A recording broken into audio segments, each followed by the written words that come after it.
diagram garis, mungkin itu dari pengertiannya, kemudian dari ciri-cirinya. Yang kedua, nanti Bu Ziza harap kalian bisa membuat sebuah proyek. Jadi nanti kalian membuat sebuah proyek, membuat sesuatu, dan pada akhirnya nanti akan dipresentasikan. Jadi nanti semua kelompok maju ke depan untuk presentasi. Ya, siap apa tidak? Siap baru sih. Ya. Jadi hari ini kita akan menggunakan apa itu? Kita akan belajar dengan menggunakan model pembelajaran PJBL. Sudah pernah dengar? Sudah pernah dengar atau belum? Belum. Nah, jadi PJBL itu adalah Project Based Learning. Jadi nanti kita akan melakukan 6 langkah pembelajaran. Yang pertama itu ada menentukan pertanyaan mendasar, kemudian nanti kita akan menyusun, kita membuat proyek apa, kemudian kita akan menyusun jadwalnya, kemudian langkah yang keempat kita akan membuat proyek, yang kelima kita akan mempresentasikan hasil proyeknya, dan yang terakhir kita akan melakukan sebuah evaluasi dan refleksi. Bisa dipahami? Sudah siap untuk belajar? Biar kita tambah semangat, kita melakukan apa kira-kira? Ice breaking. Kita melakukan ice breaking. Tetap fokus ya. Bisa apa tidak? Bisa. Bisa? Bisa. Coba kita bersama-sama. Coba hadapnya ke depan dong. 1, 2, 3. Tetap fokus. Melihat, mendengar, mengingat, fokus. Sudah mau memberikan sebuah pertanyaan. Ya. Nah, pertanyaannya gini. Seorang petani ketika memanen hasil pertaniannya setiap minggu, apakah setiap minggunya itu hasil panennya selalu tetap? Ada yang bilang tidak. Apakah ada kemungkinan iya? Iya, ada kemungkinan apa itu hasilnya tetap, ada kemungkinan hasilnya tidak tetap, mengalami kenaikan dan penurunan. Nah, bagaimana cara petani itu tadi mengetahui hasil panennya itu setiap minggu, dari minggu ke minggu mengalami kenaikan atau penurunan dengan jelas? Bagaimana? Datanya diapakan? Iya, dicatat. Terus diapakan setelah dicatat? Kan cuma dicatat saja. Misal minggu ini panennya berapa kilo, minggu kedua panennya berapa kilo. Nah, biar dia tahu mengalami kenaikan sama penurunan, disajikan dalam apa? Ya, datanya disajikan dalam diagram. Yang hari ini kita pelajari apa? Diagram garis. Jadi datanya dicatat, kemudian disajikan dalam diagram garis A. agar Pak Tani mengetahui kenaikan dan penurunan hasil panennya. Nah, coba ini ada sebuah gambar dan keterangannya, silakan dibaca terlebih dahulu, dibaca dan dipahami. Bisa minta Mas Atif berdiri dan dibacakan dengan keras.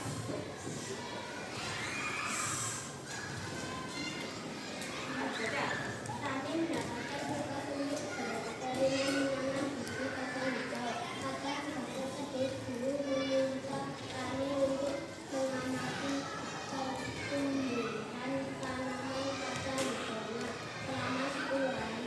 Tani hanya mencatat hasil pertumbuhan kacang hijau sebuah tabel sehingga ia kesulitan untuk melihat apakah ada perkembangan kacang hijau. Ya, jadi ini ada sebuah permasalahan. Rani itu sama gurunya diminta untuk bereksperimen menanam biji kacang hijau, biji kacang hijau, kemudian diamati selama 10 hari. Nah, Rani mencatatnya itu hanya dalam sebuah tabel sehingga dia kebingungan. Oh, apakah tanamanku ini sudah mengalami pertumbuhan atau belum ya? Rani kebingungan di situ. Nah, dari permasalahan ini, apakah pertumbuhan biji tanaman kacang hijau ini selalu sama setiap harinya? Pertumbuhannya selalu sama apa tidak? Tidak. Mengalami pertumbuhan apa tidak? Dalam datanya itu. Iya, mengalami pertumbuhan. Kenapa kok mengalami pertumbuhan? Kemudian, Rani bingung menyajikan ini. Kalau dia hanya melihat diagram, kalau dia hanya melihat tabel, dia bingung. Nah, bagaimana cara Rani untuk mengumpulkan, menyajikan datanya untuk mengetahui itu mengalami kenaikan atau tidak? Disajikan dalam diagram garis. Ya, jadi ini disajikan dalam diagram garis agar Rani mengetahui pertumbuhan kacang hijaunya itu mengalami kenaikan.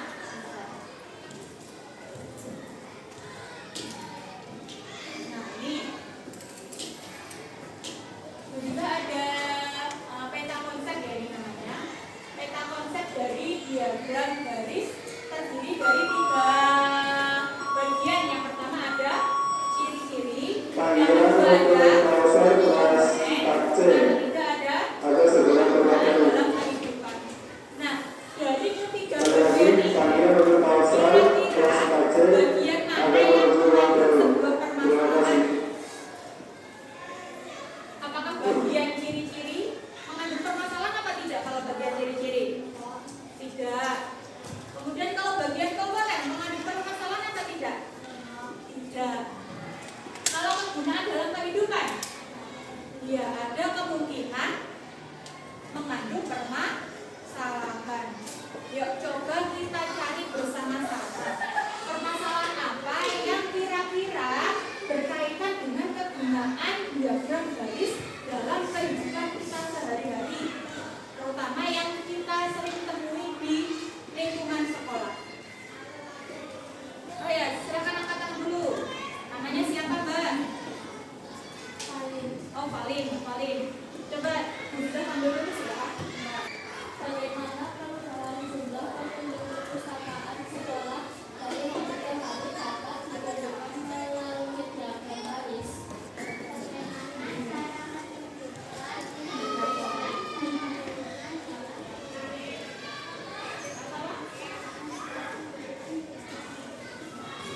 Coba diulangi bagaimana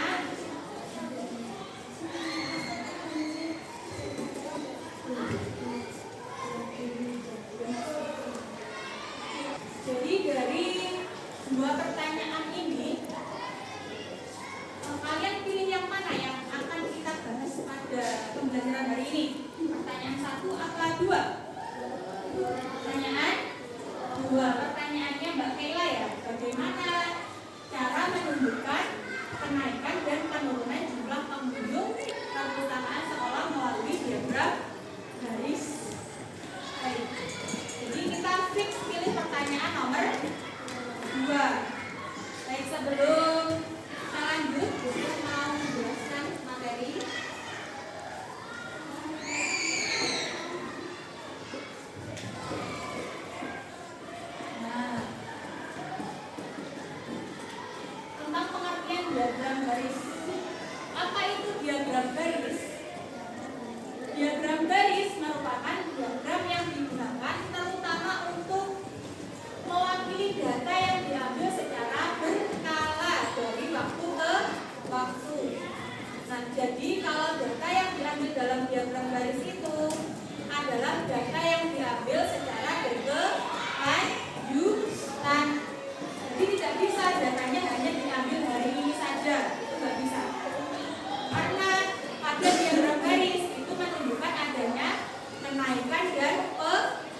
besok bisa berubah berapa derajat, besoknya lagi bisa berubah berapa derajat, itu namanya berkala. Kemudian yang kedua, data penjualan bulanan. Yang ketiga, data pertumbuhan penduduk. Misalnya tahun 2020 penduduknya berapa, tahun 2021 penduduknya berapa, dan seterusnya. Kemudian yang keempat, data pertumbuhan tanaman. Kita mengukur tingginya.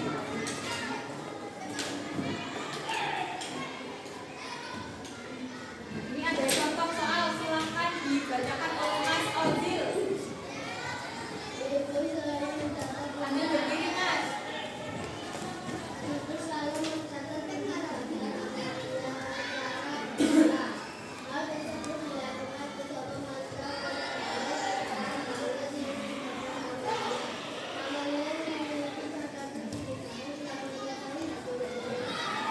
Nah, jadi ibu selalu mencatat tinggi badan Amalia selama 5 tahun. Kemudian datanya disajikan dalam bentuk diagram garis seperti ini. Untuk lebih jelasnya, datanya disajikan dalam diagram garis.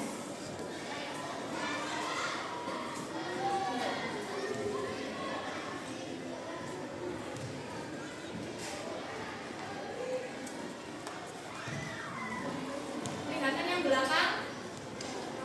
Lihat. Nah, jadi ibu mencatatnya dari mulai umur 7 tahun. Tingginya berapa? 125. Kemudian umur 8 tahun meningkat lagi, tingginya berapa? 135. Kemudian umur 9 tahun tingginya berapa? 140. Umur 10 tahun 145, dan umur 11 tahun 150. Nah, dari membaca diagram ini kalian sudah bisa? Bisa. Kemudian sekarang kita ajari cara membuat diagram garis yang baik. Caranya yang pertama, kalian harus membuat garis apa ini namanya? Horizontal. Horizontal berarti arahnya mendatar. Nah, ini diisi umurnya. Kemudian yang ke atas disebut dengan garis apa? Vertikal. Vertikal diisi dengan apanya? Tingginya, ya, tinggi badannya. Kemudian agar diagram garis kalian itu rapi, harus diberikan garis putus-putus. Kalian harus memberikan garis putus-putus pada setiap ininya. Pada setiap ininya harus diberikan diagram putus-putus. Ada yang ditanyakan? Siapa yang mau bertanya? Tidak ada? Perhatian untuk kelas, silakan Sesuai dengan kelompoknya ya. silakan duduk, tidak Jadi ada tadi bermain bola. pertanyaan mendasarnya kita pilih yang nomor berapa tadi?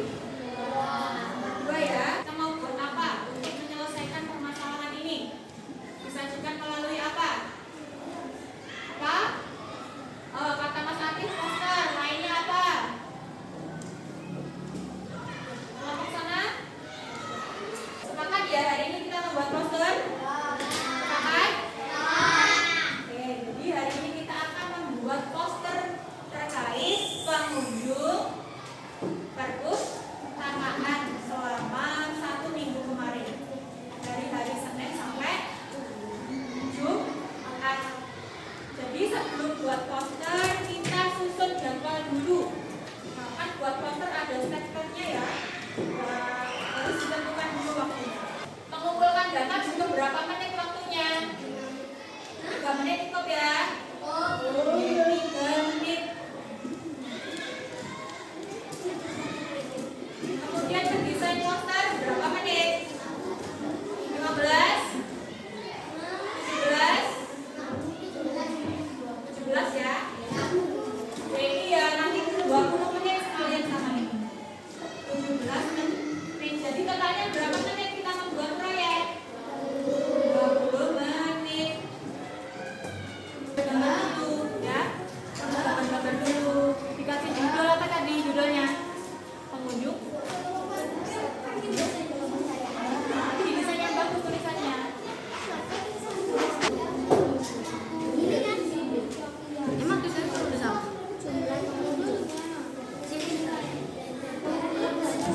biar aku ngerjain.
saja ini sudah termasuk karya kita.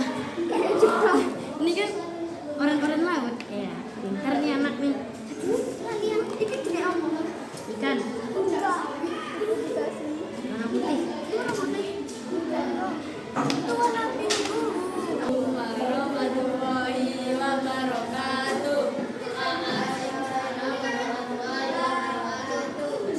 Kami dari kelompok 3 yang mempresentasikan hasil. Sekarang dibacakan hasil kerjanya.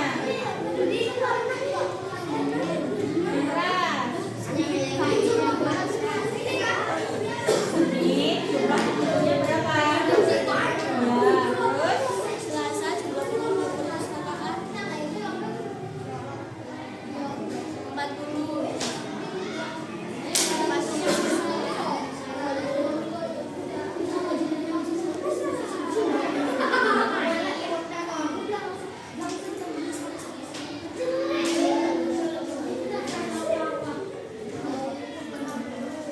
ya, terus Jumat jumlah pengunjung 20 siswa. ya. Jadi sudah mau tanya, jumlah pengunjung paling sedikit di hari apa? Hari Jumat. Paling banyak? Kamis. Kamis. Baik, teman-teman, apakah ada yang mau menanggapi hasil kerjanya kelompok 3? Ada? Ada yang memberikan saran atau pertanyaan? Tidak? Ya, silakan ditutup. Ya. Sekian, terima kasih. Assalamualaikum Warahmatullahi wabarakatuh. Bagi kalian lebih memahami materi hari ini, silakan mengerjakan soal evaluasi. Waktunya 10 menit.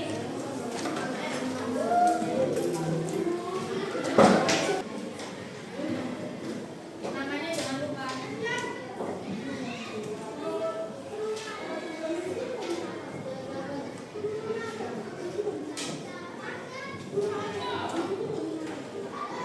Sudah selesai semuanya ya. Sebelum kita mengakhiri pembelajaran hari ini, kita simpulkan dulu. Hari ini kita sudah belajar terkait materi apa? Diagram apa? Diagram garis. Tadi pengertiannya diagram garis apa? Iya, pengambilan data yang diambil secara berkala. Tadi contoh datanya apa saja? Contoh data